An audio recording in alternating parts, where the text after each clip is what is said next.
Welcome to Spotlight again. This is Pastor Dan. We come to you a couple times a week, and we just have a short little message, 3, 4, 5 minutes. And this month we're trying to look at the question, what really do you have to know and do in order to be saved?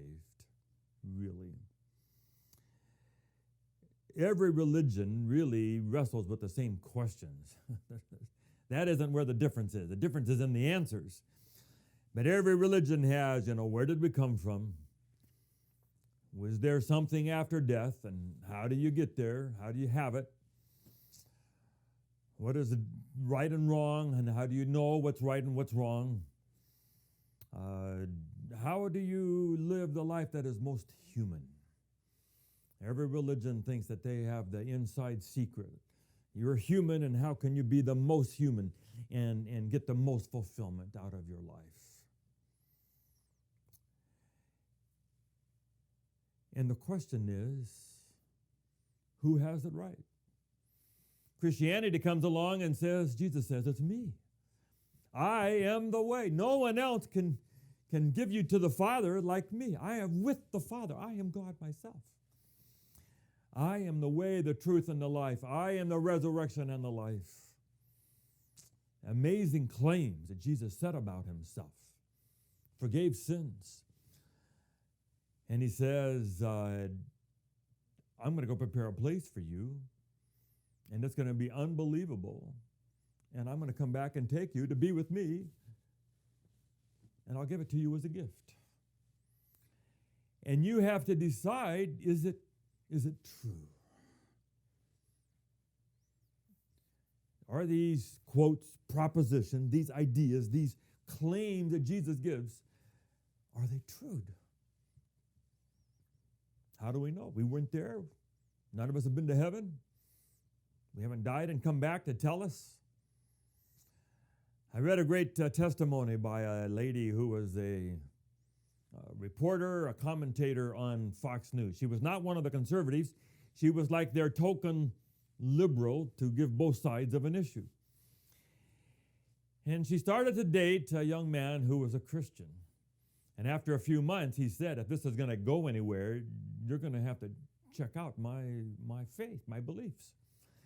So she was game. So she went with him. She had come from basically smart, atheistic, professor type people who religion is for people who who need it.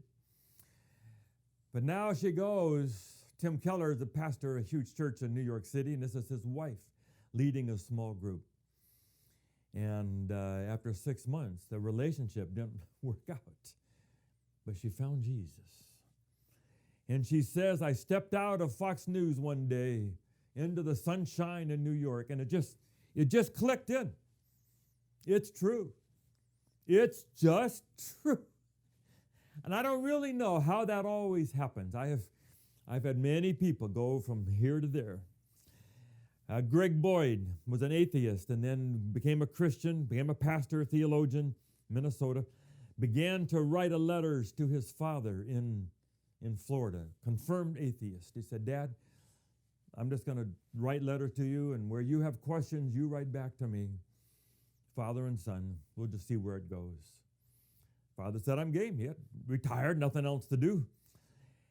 And over a year or more, these letters back and forth. It's a great book, letters to a father. And but at the end of that time, the father went over the line. It just clicks in. And you'll say, it's true. It's just true. Jesus made these incredible claims, and then he says, I'm going to die, and if I rise from the grave, then it backs it all up.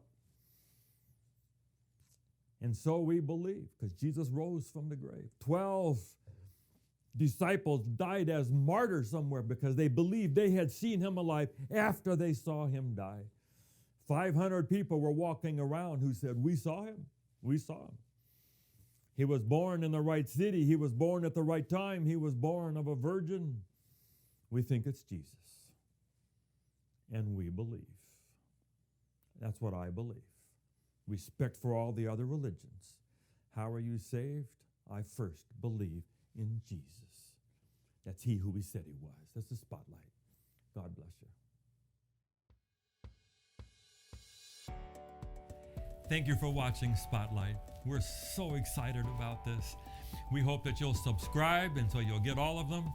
And please just forward it on to others and tell other people about it. And let's just see what kind of an audience we can get for these messages of Spotlight. God bless you.